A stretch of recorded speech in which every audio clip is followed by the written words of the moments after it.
this discussion about men and men's empowerment, I start with two people. First up is Mrs. Shelly-Ann Lewis. She's a psychologist and counselor at the Grenada Boys Secondary School. And Mr. Wayne Williams.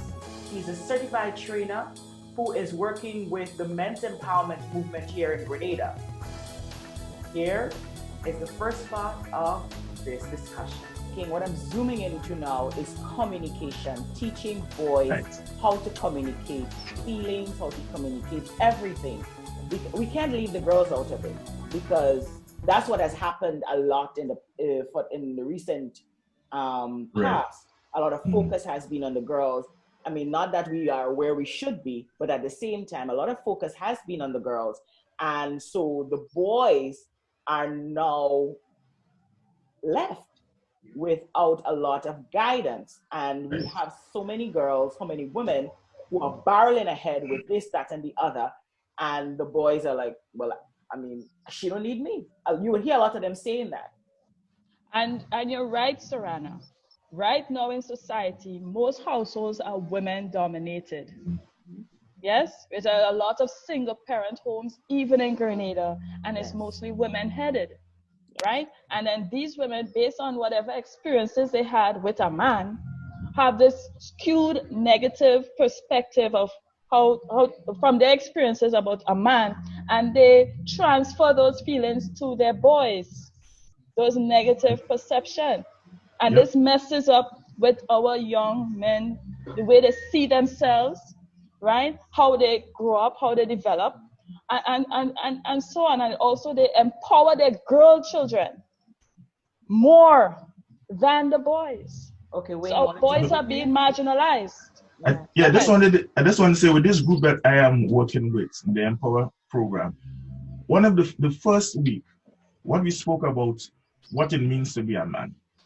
We ask people, everybody say, well, what it means to you, how the society see a man and what it is. And one thing we discover out of that, discussing the different ideas they had and so, is that men growing up, boys growing up, they don't have much or sufficient male influence, whether it's in the home or whether it's in the school. When you look at the schools, look at how many female teachers. Yes. In the home, they're dominated by women. In the church, and then you go is women. And then you go to school. It's so they're growing up. They're not just absence of role models, but absence of not just absence of male role models, but absence of male. Right? So you find that most of these guys, when I ask them how many male to female teachers, they could hardly remember how many male teachers they had. It was from primary school come right through. No, that has always been the case. I had only 2 male teachers in primary school, right? I only spent 5 years in primary school anyhow. So, but in GBSS, mostly male teachers, female teachers again, right? So we send in, as you say, Shelly-Ann, the guys not getting that experience there. Some of them not certain what it is to be a man, and who teaches them to be a man? Exactly. The peers who themselves don't know what it is to be a man. Exactly. And they have a skewed perspective of what it means to be a man. A man has to be strong and violent, and this he has to be, yes, a man has to provide, and I give them one definition of what a man should be. A man provides for his home. Right. And I leave it at that. It says nothing about being violent, about being strong, being aggressive. But of course, you have to be a problem solver. You have to be able to identify issues before they become a problem. There's so much there, but who is teaching them? And that is why I put myself up to be one of the facilitators in this program. I thought that whatever experience I have and whatever knowledge I have gained over the years, that I can use it to help as many men. And as I pointed out before we started, my first major job was teaching in GBSS. And and there were guys coming to school, they're hungry, they can't concentrate. And what's happening with the older teachers? If you're feeling sleepy in class and they put you out of the class. Now, how does that make sense? Mm-hmm. So we were not addressing the socioeconomic conditions of these boys So they go through school and we tell them that they're dunce because they're getting Fs and they can't concentrate in school. Yes. They're barely hungry, you can't concentrate. But so the education system. So when we are saying that these boys are failing, it was the education system that was failing them, right? Lots of time. Stick a pin there. You bring up education.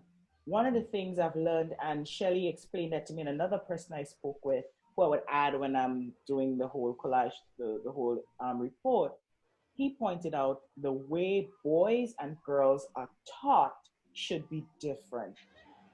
And you shared that as well, Shelly, yes. our first interview. And I agree with that too. Mm-hmm. Yes. Because boys, I mean, Shelly, you take over. You explain it. Okay. Let me use the base as the ideal home with father and mother, right? And they have their children, boy, girl. The information that the mother may want to get across to her son, the father maybe just have to take his son out down by the river to catch some crayfish or something. And while they're engaging, they just share 2 simple lines and he get the point already. Whereas the mom, she will go on and. If you're talking all long in a boy's head, they already lock you off on the first sentence. Exactly. You know, I have a girlfriend who told me her son, sometimes when she talk, he's a teenager, she's going on and she's talking, and he just laughing at her. Get a message already? He got a message already. He got the message, but she's going on and on and on and on. Mm-hmm. And he just that is it. Because we are emotionally driven and we like to talk. Women, research has shown that we use a quota of almost 15,000 words a day. Research has shown that. I don't know if it increased, but women, we talk a lot. You know, COVID-19 is increased. Go ahead. Right. Yes, we like to talk, and talking helps us to cope. When we could talk amongst our female friends and we talk about our problems, and you find out we always debriefing, right? Men don't talk so much. They'll bounce up each other, yo, how you going? Good. That is it. They already communicate all that they need to communicate in a few sentences, and that's it, and they're content with that. But it's hard for women to understand that and appreciate those differences. We try to project our emotionally driven selves. Yeah, even to the males, and hence we have a lot of males now in the bars. They don't want to go home. Oh my God! I heard alcohol. Are they trying to put me on the spot here? I saw. Go ahead. I'm not stating the realities, but go ahead. No, I'm saying what Shelly-Ann is saying. Obviously, there is a lot of truth in it, right? It happens, right? Mm-hmm. It happens. I'm not going to try and justify it or explain that. So the point is, it happens, right? And both male and female, we have to find ways to reach out to each other. We have to find ways to reach out to the children, both male and female. And we grew up with this thing that, all children equal, right? If you want to treat your children equally, it doesn't mean giving your boy a ball when he's small, a ball, and giving the girl a ball, right? Of course, it means giving each one what interests them. Mm-hmm. But we feel that you're treating the children equally, you buy the same thing for both. Even boys, some might prefer a book, some may prefer a ball. You give both of them ball and what happen? Did you treat them? Is there equity in how you're treating them? Exactly. Right? So we have to understand our children, their likes, their dislikes, what interests them. Doesn't mean you won't try to get them interested in other things. But the innate personality will come through from a very early age. And I have two nephews. They couldn't be more further apart. They whatever 3 years different. One is he's always neatly dressed, his shirt button right up, and you don't have to tell him to do it. That is how he is, right? His portion of the room is nice and neat. He reads, he speaks, like a real gentleman. The other one, he's the one that will pass and give his little sister a rap. All of them riding the bicycle. They live in the US. All of them riding the bicycle. He will leave his own and take his brother out and ride off with it.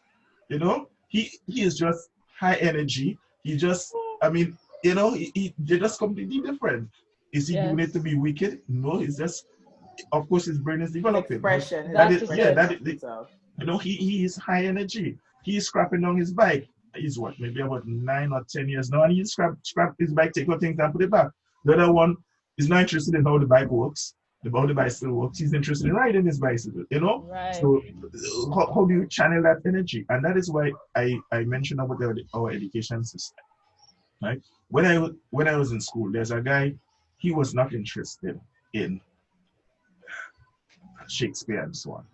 But we have to do Shakespeare. I wasn't interested in Shakespeare either. Anyway, but I'm using him as an example. Now you all in the class, we all have to learn the same thing at the same pace, and we judge in the same way at the end.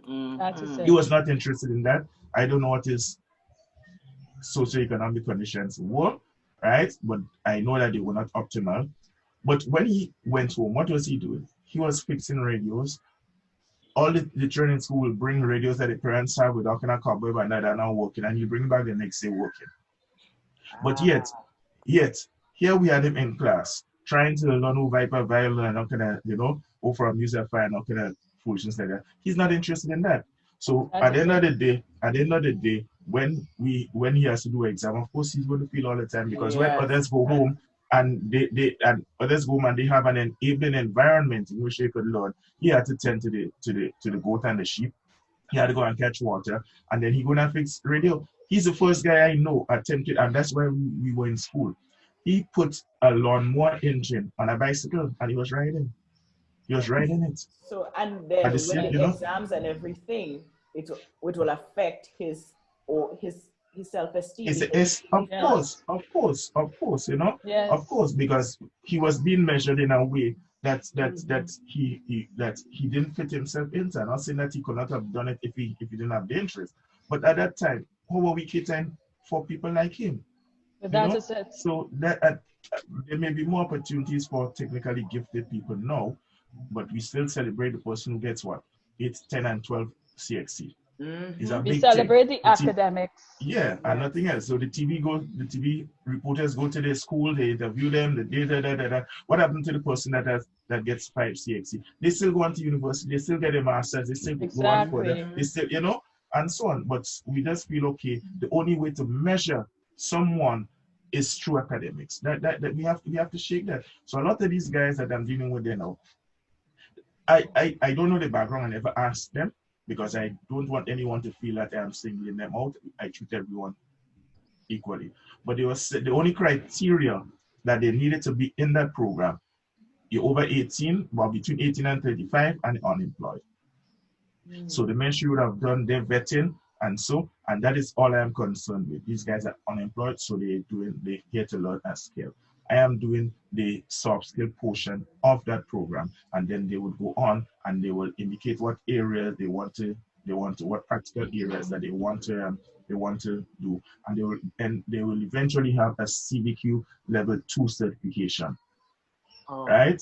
So I am trying my best. I mean, we look at things like self-confidence, their pressure, decision making, as I said earlier, what it means to be a man, grooming, etiquette. We're going to look at sexuality and sex education. I'm not an expert in most of those areas, so I'm bringing in people who are experts. So Shelly-Ann, we have a talk, right? Yeah. Okay. Great. Excellent. So I like how.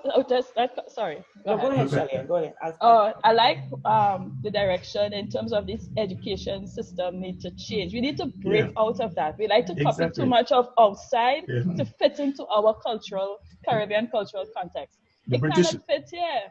The British left us with a nasty legacy. How at age 11 you could tell a student that you are good enough to go on, you know, whether it is an academic or technical institution, or you're not good enough. At 11, I remember when I did my common entrance at that time. Now I school in Trinidad. Both my parents are Grenadians, right? So I'm both Grenadian and Trinidadian, best of 2 places. And when the pressure was to pass common entrance, I was so glad that I passed, even if I was placed, second to last in the numbers. All I know you passed. All I know, I passed by the skin of my teeth, and I was so thankful. And I recall my experience where the teacher, my primary school teacher, said to me that I would fail common entrance. She said that to me. I had her middle name, and she said that she was ashamed that I carry her name because I couldn't get the concept. I couldn't Why is grasp. a teacher saying such things to a growing mind? Why? Exactly, you She know. has So so you much see, power. that is it. And Mhm. these type of negative influences, yes, that our children are exposed to shape the way they see themselves. Just imagine a baby walking confidently. They come with a full bucket of confidence, you know, and they know about themselves. They're not shy. They're just adventurous and they're doing things. And as they grow, that bucket empties based on how they are socializing. Exactly. If they're in the wrong environment, they will start their teenage life on an empty when they already started early childhood With a full full. one. Mhm. One You of the things understand? that one of the And things that I observe is that we spoke about the lack of male role models from childhood, growing up, everything. What I realize is that many a times they say that they're going the wrong way. These young kids, they don't have role models to look people to look up to guide them the way we would like them to be productive.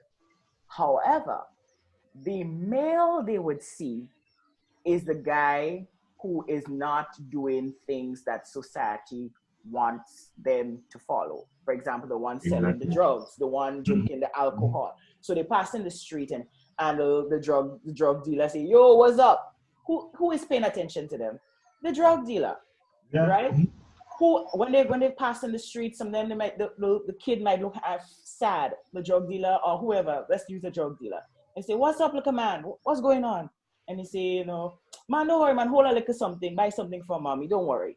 Right? He gets a little person there one time. Yeah. Okay. And you see, is the need to feel associated with something. They need that is to it. belong, right? Mm-hmm. That's a basic human need. We all want to belong. We need security. We need comfort. So if you're going to get that security out there, if you're not getting that security from within home environment, you're going to get it out. You're going to look for it out there, right?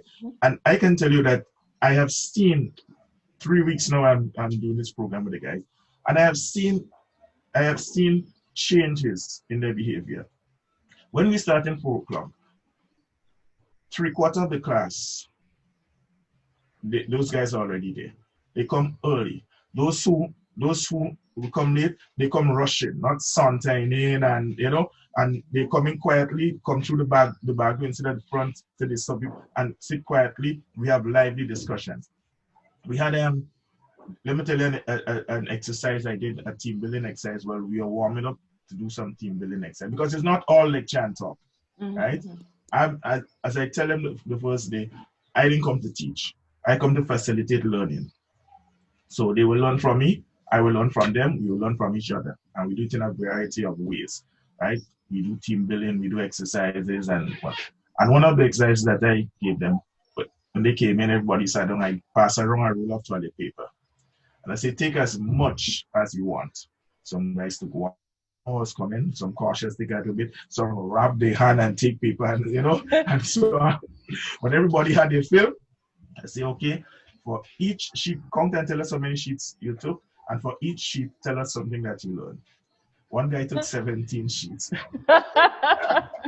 So, and he was able to point out about 12, 13 things that he learned without going back to his notes or so.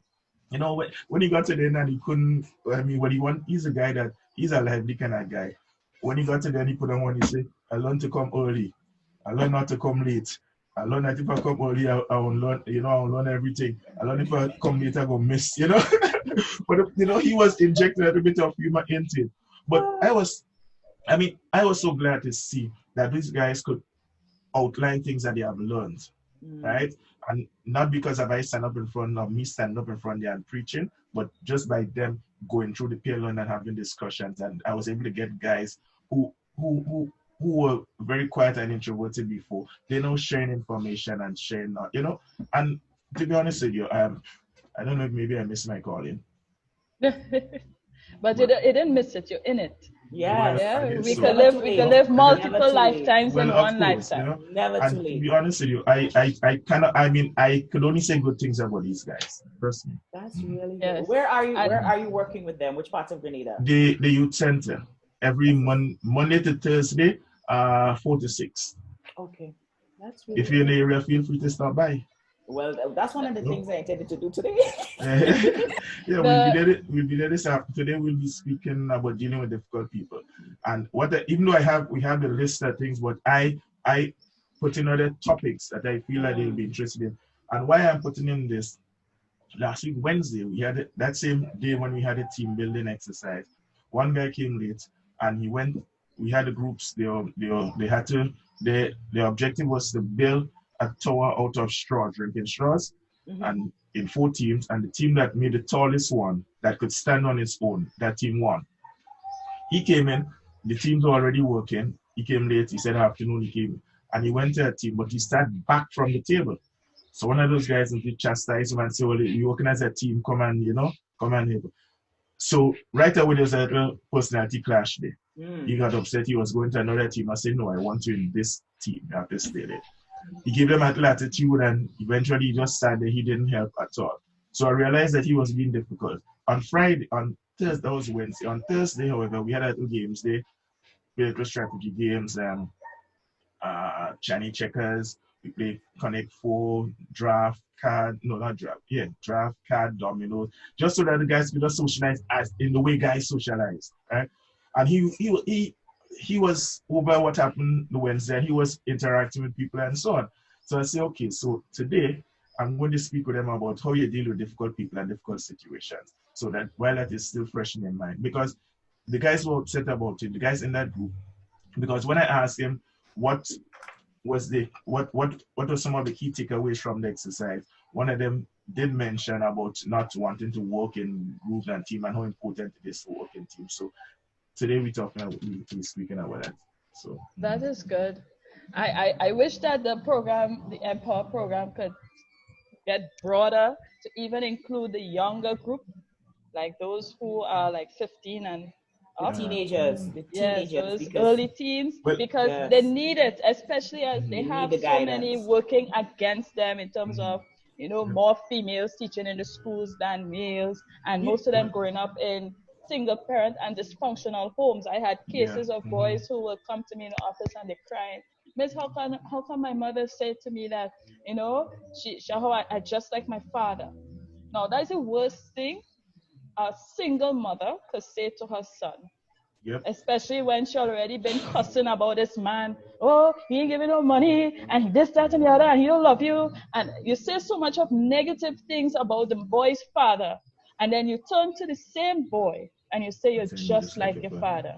Yeah. So how you expect this boy to now first watch you now and to show that respect to you? Why should I listen to you already? You don't like my father, and you say I just like him, so therefore you don't like me. You like me, That's exactly. How he already conclude that. It don't take much to understand that saying, And they come in the office and they're disappointed. They just like, okay, what's my purpose? Why should I listen to her? Yes, she don't care about me. She don't want me. You understand? So there's that rejection, feelings of rejection, that feeling of isolation, that disappointment. And then they want to cling now to the man who is not showing interest, the absentee father, right? And they're trying to reach out to him, but he's not paying them no mind. But he's busy with his own personal things, because he already got socialized the wrong way as to what being a man is about. Understand? And it affects them in their learning, in paying attention in class. Because if they're coming in with these type of stressors on their mind, they cannot concentrate on their work, right? And if the teacher now, as Mr. Williams shared, they don't take time to engage the student to know where they are before they start to introduce the learning. They already label that boy, put him down as behavioral, dysfunctional, have all kind of issues, and they label him and they phase him out. And if he doesn't have someone in his corner to push and lobby for him, he will just fall through the cracks, as many of the young people will fall through, because our education system is so rigid, so restricted, right? It don't cater for those who don't fit that box. Exactly. What do you want to add? I just want to say that I'm saying what I'm going to say, not allocate blame, right? But sometimes the women have to bear a lot of responsibility for pushing the men away. Yes. I guess that's a different discussion. Well, I agree with you. It's the truth. I agree with you. I agree with you. And you see, I don't blame women fully. They don't know how to again, it comes right back to appreciating. So it's a vicious cycle. It's a vicious cycle. It goes wrong because you were brought it goes up. wrong. That is it. Men, how we're taught, how you're taught to treat boys. It's everything. That Because she learned from her mother, so she's putting it out, and it keeps spinning. Exactly. My mother said to me, make sure and get your education so no man won't cut no style on you. Because of her experiences. Exactly. Right? She's empowering me to achieve all that I could achieve. Now I achieve all that I could achieve, you know, as a woman. And now I can't find a man to measure up to the level that I'm at. So there's that additional stress now. You see that? You see how the cycle continues? When I'm driving on the road now, I am seeing young men stand up on the side of the road trying to bum ride. They bum and ride. And most of the vehicles that have big expensive vehicles are driven by successful and achieve-oriented women who don't have a man to up their level. I saw that happening when I came back here in '88. I did a short stint for a term or two. I was teaching in the GSS extension school. I thought, man, just for about 2 terms, they needed someone. And I would notice, especially on Friday afternoon, who's walking over to town? The girls walking over to town with their bag and with their books, because they come from class. When they reach in town, the guys with their pants pull down low and they drink with a beer in their hand. So that's the result of that now. Girls were empowering themselves, and the guys were getting left behind. No, I don't want to generalize too much, because there are guys who have progressed and who have made. Who have made. So I don't want it to sound as if all guys are like that. No. But when you look at the imbalance, it certainly is something that we have to pay attention to. Okay, so we raised a factor, and I'd like to throw it out there to you, Wayne. The empower, the men you're working with. What if you were to get them, those who you're working with and wherever else, to work with, not to expand it, to bring younger into it, so that especially those in the single parent homes with no male models, so they have gone through the course, and so you can bring some younger men so they can interact with those who have learned, and the process goes on. That's a great idea. Yeah, that's a great idea. What I'm saying now with the Empower program, the ministry, I'm not a spokesperson for the ministry. I would not be don't think I'm the best person, because I can only speak to the Empower program. They have other youth program, retail awareness programs and so going on there. So I don't know what other programs they have to capture the younger folks. But what you're saying, yes, it is a good idea. And maybe when the schools reopen, we can engage them in some way. Yes, at least once a week. And so on. They have that or something like something like that. Because it's a good thing. Because those young men, I mean, they are not working, but they expose themselves to get some skills. And that is good for the teenagers to see. He didn't just give up. You know, he's trying. So that is something for him to latch onto. Right. Exactly. Yes. And I didn't know we had an Empower program, which is good to know that we had one here. Yeah, because I don't think there's much promotion being done about this program. I know of those in the other islands. I could speak for Trinidad. Just recently, their Empower program, is about encouraging and empowering and educating men. So men encouraging, empowering, and educating men. So it's only men in that forum. Because in order to deal with men issues, I believe a man could reach a man faster than if a woman tried to reach him. Yes, in some ways. So but come back to the I saw a news release of a program some time ago, and I'm just telling you how I got involved in it. I did some night field training for another program, and one of the guys said, well, look, why not, he liked what I did, he said, why not send a letter of interest to the ministry, because they're always looking for facilitators for these programs. I did so, and I was selected as a facilitator. Now, the photo that I put up that started all of this, Sorana saw and so on, was just one of the coordinator for South St. George. He was at the back of the class. He took the photo. He sent it to me. I said, oh well, why not just post it? let me stop posting little funny things and post something serious. So I posted, and my phone was ringing. WhatsApp, well, Sarana, you phoned me, message. You know, I say, but people don't know about this program. You know, and I was surprised. There were people who messaged me and thought it was my own initiative. I say, as much as I would have loved for it to be, but I'm the facilitator for one portion, and there's a group in every constituency. Right. You know, and nobody knew about this, so I don't know how come people don't know, right? Well, I didn't know too much about it, but I know there was this program, and so basically, yeah, maybe they need to really and truly. We need to promote it. Yes. At least put a Facebook page where you put, little all the what you are involved in, everything in it, so persons could be engaged. Social media is a way to send things out. Of course. Yes. Because I know of a lot of boys I would love to get into the program, right? And the men will make it as long as they get that positive, those encouragement, that empowerment, they will make it. Because I believe when we reposition men in the rightful place in societies to be leaders, heads of homes, because I believe that. Protector, provider, priest of home. When they stabilize that family home unit, they stabilize communities, they will stabilize society in general. The ripple effect will continue, right? So we need to reposition our men. Not saying that women are not important. We all are important, but we all have function in different roles. What a man's role is, a woman cannot fit in. So I don't like that whole saying a woman could do anything a man could do. No, a man is a man and a woman is a woman. Well, you see, that's right about now. You have a lot of very stressed out women because we have taken on so much on our shoulders.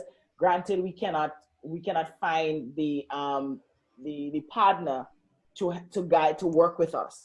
So we have so much on our shoulders, and then you have society, you have work, you have this, everything pounding down on you. You have a lot of stressed out women. It's not easy being mother and father. No, it's not. You know, I grew up with a single mother also. You know, it's not easy being mother and father. No, it's not. It's a challenge. I know exactly. Yeah, I know. You know, it's not easy. It is not easy. And very few single mothers, have the emotional maturity to train up their young boys to be good men, functioning men in societies who could have their homes and so forth. They train them without taking away their masculinity, without emasculating them. We don't have that now. We have a younger generation of single mothers who are emasculating our boys.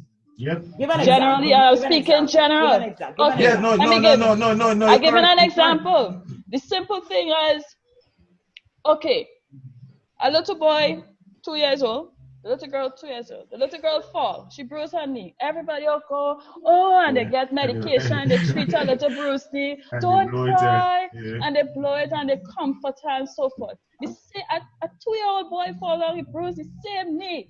Get up, better. Big man don't cry.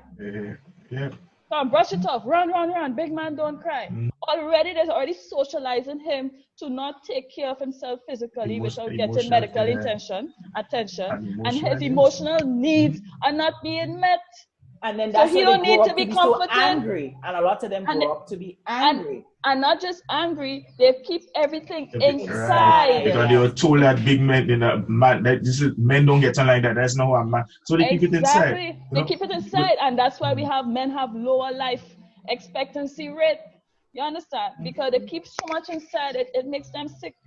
Right? Women know when we get a little bruise or head hurt, we're going straight by the doctor. The man won't go because he'll see it as a sign of weakness. Yep. You hear them saying that. You always hear them saying that. This false way of socializing our men, it needs to stop. We need to re-educate society on the differences of male and females, right? And we need to even re-educate our women who are single mothers on how to train up their boy children, to empower their boy children. When I was in the hospital to make my second boy, it was last year, and I was just shocked at how blatant it was. And they asked me what I have, and I said, I have a boy. Me, I don't want a boy children. That's too much of work. I only want girls. And there was one lady, she has 4 girls. And when she recognized she was having a boy child, she got a headache, Really? Wow. Yes. She said, I can't deal with boy children. They're too hard and I can't deal with that. And she already woken up herself with this To be negative negative view against the child. of this boy child. Because the girl how to socialize a boy. Exactly. And even they who think they know how to socialize a girl is misleading the girl. They are misleading the girl. That is it. So you see what's happening? Broken, dysfunctional homes, dysfunctional society. And our boys are being marginalized. Now, this is a very sensitive issue for me. Because I grew up, my dad, you know, I mean, I expect more from him, you know, but he wasn't there as a father should be, you know, but I don't hold that against him. I understand how he was brought up. When I understand his social context as a child, I could understand why he's reacting the way he is, even as a man, you know. But I had to educate myself and come to that awareness to recognize that, and not to be angry at him, but now to be understanding and more compassionate towards him, right? And in Trinidad, I used to work as an in-reach leader for the Central Regional Advisory in Trinidad at Adventist organization.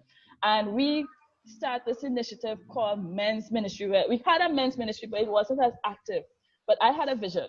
I felt that we needed to build the men of our churches, because everybody have a place to go, and the men in the church don't have nowhere to go to talk about their problems, you know? And they needed a forum. So we set up a forum, but trust me, I didn't go because I said I don't want no females there, so that means not even me. Okay. We had men, pastors, and young male leaders, role models. So the whole place, I had about 800 men in a big school auditorium, just coming together to talk, to pray, to be empowered. I just passed to drop food and I left. I said no females, so that means so your feedback. All I know was the feedback was so positive that a lot of men turn their life over to God, you know, and some get so empowered that they make positive life changes. And I felt like even if my role was behind the scenes, I was contented with that, because I believe as long as we push our men and reposition them in the role that God has for them since the beginning of time, yes, our society, our homes will be better, and our women will be a lot more happier. So we need to encourage our females to be respectful of our men, and we need to empower our boys to be positive men in society. Do you know, Shelly-Ann, that some people would misinterpret what you're saying there? Some women would misinterpret what you're saying there as they would misinterpret it to mean that back in time are saying that women should be submissive to men, and they will really push back against that. You realize that some women could misinterpret that way, and they will push back against it, because of how they were socialized. The feminist movement looked at submission as being a slave to a man. But submission is not being a slave. No, it's nothing that she's saying there is contrary to treating the man with the street, or treating yourself as a woman as less than. No, it isn't. But I'm saying that there's some women who will see that as, you know, and they will push back against that. That just continues to cycle. But that is it. It's unfortunate that that's the case, right? Because the point we're trying to push is that we as women, we are co-pilots with a man. He is destined to be at the head of the ship. We are co-pilot, co-captain. You're not being less than or underneath him. Yeah, with the neck that holds the head. Without the neck, the head will fall off. Hello. If we understand our roles and everybody fits into the roles that they were destined to fulfill, things will function effectively. Yes? It's not about me trying to be on top of them. Why I want to go and lift a whole ton-load of blocks to show to a man that I could be. But what's that for? Before we end, as you raised that there, I have had to do everything for myself for so long, right? You raise that there and bring that to my mind. And sometimes, because I have had to do everything for myself, whether it's be emotional, physical, whatever, I would have something physical, like something to lift, and a man would be there, right? And I would figure out how to do it instead of asking the man. The reason behind it is I have been doing it for so long. And then afterwards, I'm like, oops, there was a man I could have asked. That is it. The state of things today is that everybody gets put into roles that they didn't, the intention wasn't for them to fulfill. But because of dysfunctional homes, because men are not in the position they're supposed to be in, but are marginalized, so thus they are perpetuating that whole dysfunction in the home, in society. Yeah, women are now put in a position where they're not supposed to be. You're not supposed to be overly stressed out with work. Proverbs 31 talk about the virtuous woman, and she had a whole management of a household of men servant and maid servant to manage her home, and her husband called her blessed, I understand. Wait, what you were saying? I bring in I agree with what they say, that, you have to work. Each one has to work to his or her strength. So if the man is better at A, so okay, he will handle A. Yes. The woman better at B. The man might be better at A and B, but while he's handling A, she will handle B, and so on. So it has to be a collaborative effort. And as I say, we have to start socializing our children in the way that they need to be socialized, not in the way that it should say, well. We have to look at equality in socializing both male and female, so that they understand lots of things, their differences, their similarities, what their goals are, their aims, how they go forward. So it starts from early. It doesn't start between 18 and 35. So. No, that is it. It starts very early. And the mothers, especially now that we have single mothers raising boys, mothers need to be trained as well. They need to be taught how to socialize a boy. And as you raise, telling the boy they're just like a father, and you cuss out the father so much. Yes, exactly. You're telling the father, you're telling the son he's no good already. You say the father is no good. He's this, he's that. All of a sudden. That is it. Because even like I'm married and my husband, there are times when I have to take the back seat and allow him to engage our sons in the way they need to be engaged, because as mommy, I will be fussy. I am emotionally driven. Yes, I have my facts, but my emotions will get the better of me. I think that's why God called Adam first before he called Eve. That is the way that, and you mentioned earlier on, Shelly-Ann, when you mentioned about just the father just taking the son away and have a little chat. That's how my son growing up, he was a daddy's boy, our daughter is a mommy's girl. And we use that to our advantage. It doesn't mean that I couldn't speak with my daughter, we couldn't, That's it. But with my son, if I go in somewhere, he want to come, jump in the vehicle, and while we driving, I remember a time we pulled into the gas station to get gas, and we saw a drug deal going on. He was sitting in the vehicle and he watched a guy handing it over. He was old enough to know, I don't know if he was in secondary school already, maybe early Form 1, but he was old enough because the way they were looking around and handing over, he realized what was going on. I turned that into a teaching opportunity. We spoke about drugs, the misuse of illegal drugs, and so I didn't have to put him sit down. He was already tuned in to that moment because he saw it right there in front of his eyes. He couldn't. There's things you hear about, you see it on TV, but right there, and I could see when he opened his eyes and he looked at me, and I say, yeah. Let him know, I see, and that is what. And we, while we driving, we spoke about that one thing. It was no lecture, but so instances like that, and so people have to, both fathers and mothers have to recognize teaching moments when they come in. That is it. PowerPoint moments. And if I could just add there, go ahead. No, I was just wanted to add that I have to talk to even the parents, like our moms. Because they say when he was in primary school, when he was younger, he wasn't like that. What happened now when he's teenager? Yes, so you notice that teenager happened. Teenager happened, yes. But what I've observed, even with the boys in my school, when they become teenager, there's a leaning towards wanting to be with a male to get more understanding of certain things. They feel like they can't really ask their mom because she will just get all hyper, right? And I have to explain that to the mommies. I said, listen, they're no longer your babies. I know when you look at them, you see them as babies and you want to cuddle them and pull their cheeks. Even though they have beard on their cheeks, you still want to growing you and want their to pull shoulder their cheeks getting still. broad. Right. I said right now they're in a stage where they're trying to understand what it is needed to be a man, because that's where they're approaching towards manhood. So they want to relate to a male. So if they have like a positive male uncle, influence, or a brother, or even the dad, try to encourage that connection so that he could get that need filled to fulfill that role. If it's left unfilled, then it's dysfunction even throughout his adult years, where he don't know how to be a father to his own children because he didn't get that when he was growing up. Okay, and Wayne, what do you want to add? Thank you. Well, I want to thank you for, I know we've been trying to have this discussion a long time now. Eventually we were able to have it. And, I'm glad that we have it because I'm committed to what I'm doing here, right? I really enjoy it. I make sure I'm there early to set the example. The guys are there early. They set up the room how we want it. I don't have to tell them twice and three times, because we move out all the tables. We don't want tables. Tables have created a barrier between students and between learner and True. So we don't want that. And they put a chair anywhere in the room.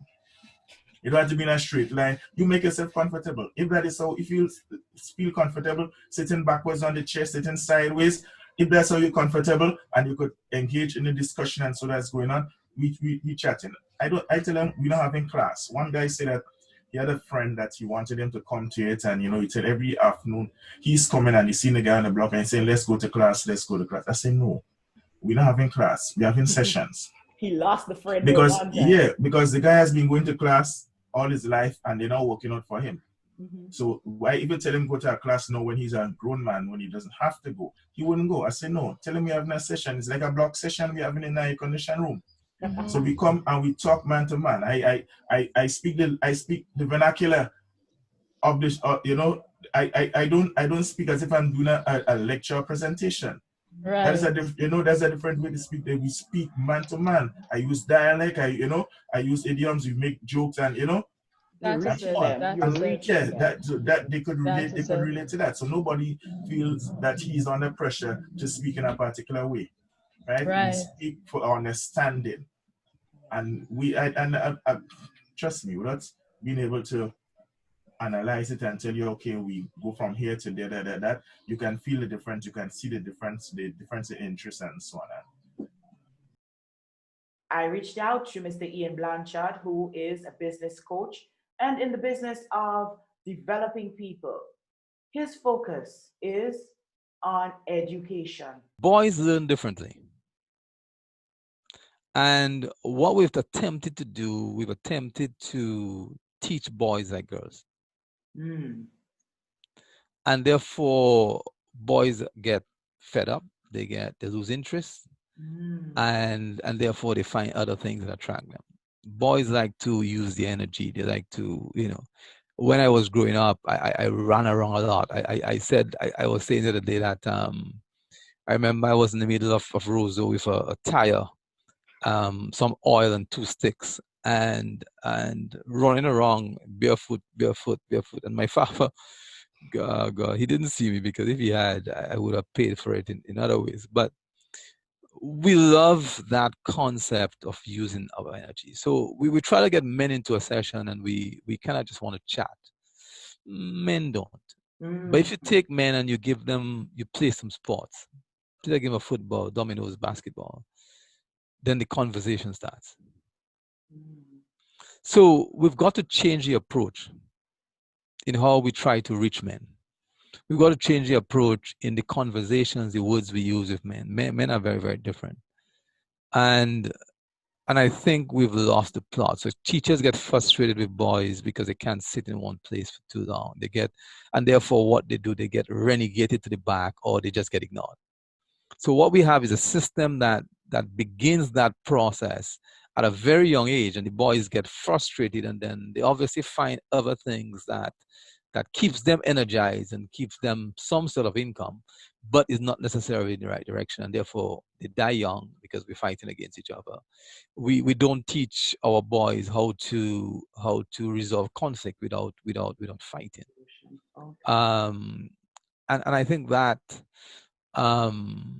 is the crux, I think, of the problem. So by the time they get to 16 and 17 and 18, it is extremely difficult to reach them.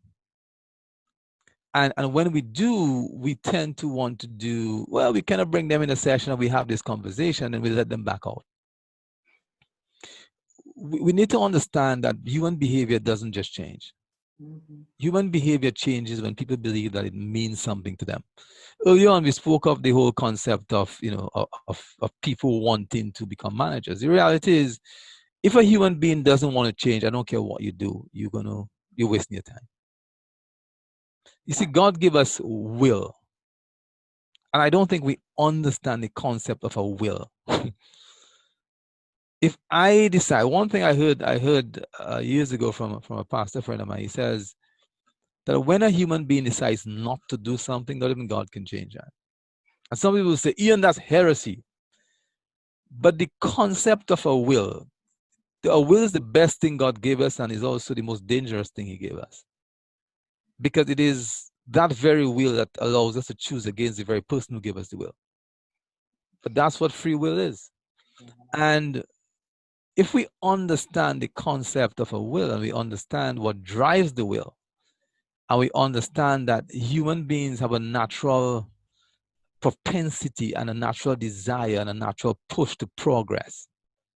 If we feel we're not making progress, then we're going to find a way to make progress. I also picked the brain of female empowerment coach, Niasha Toole Keens-Douglas. Because we are empowered, I think, being a feminist and all of that, to me, it's taken out of context in a lot of ways. I'm a feminist. Yes. I believe in woman power. I believe in woman right. I believe in all of that. The man is not needed. It doesn't mean that the man is not relevant anymore. It doesn't mean that roles in the household, and don't get me wrong, yes, a man can wash, a man can cook, a man can look after the children, but I think ultimately we have to respect, and it all goes back to the level of respect that you have for the man in your life, or each other, for that matter. For each other, exactly, the level of respect that you have for each other. And if you have a level of respect, it doesn't matter how empowered you are, it doesn't matter how much qualifications you are, it doesn't matter how much money you make, but if you have a level of respect for one another, you would never get to the point where you're emasculating your man. And I think the same information or the same help coming from a woman would be like nagging or on you. But when it's coming from their brother or their friend or whatever, and that's something that I say to women, sometimes you have an issue with a man or whatever it is, a good idea is to get someone who you know that he respects as a man, not like he doesn't respect you, but who he looks up to, or a mentor and stuff like that, to speak to him, because it would come across totally different coming from another man than coming from you as a woman in his life. And I want you to hear what Sydney Dupre, who is the owner of 5-Star Catering, would say on such a topic. For him, he uses his experiences to show how he has grown and how it has helped him to empower himself. For me, I never had any leeway with my parents. I never had any leeway. I never had anything that comes to me like this. So I do believe the young men of today, they should try and empower themselves and don't look for somebody to do it for them. It have this notion saying in the Black community, there are a lot of fathers who is away from home. But when you reach a certain stage or a certain age in life, a level of maturity is supposed to kick in. You understand? So for example, for me, I didn't have the luxury of things growing up. I know I had my mom and I have my dad, and that was just enough for me to see two people in love, going at it and trying to make a life for me, right? I could have easily sit back and say, what, probably I should depend on somebody to do it for me. But apart from that, I end up leaving my mom and my parents, and I end up having 6 kids, 6 of them. And I tell myself, not because you have 6 kids and the rest of the world thinks that when you have 6 kids as a man, life is finished. So it's based on how you see things, it's based on your mentality, it's based on what you want as a person in life. So I use my 6 children as my fuel. You understand? I use them as my fuel. So the young men today, they should find something to motivate and to push them to get into where they want to be. I hope this discussion on men's empowerment helped to bring things in a different perspective for you. Thank you for viewing Serrana Mitchell World. Please like, share, and comment. I am Serrana Mitchell. Have a great one.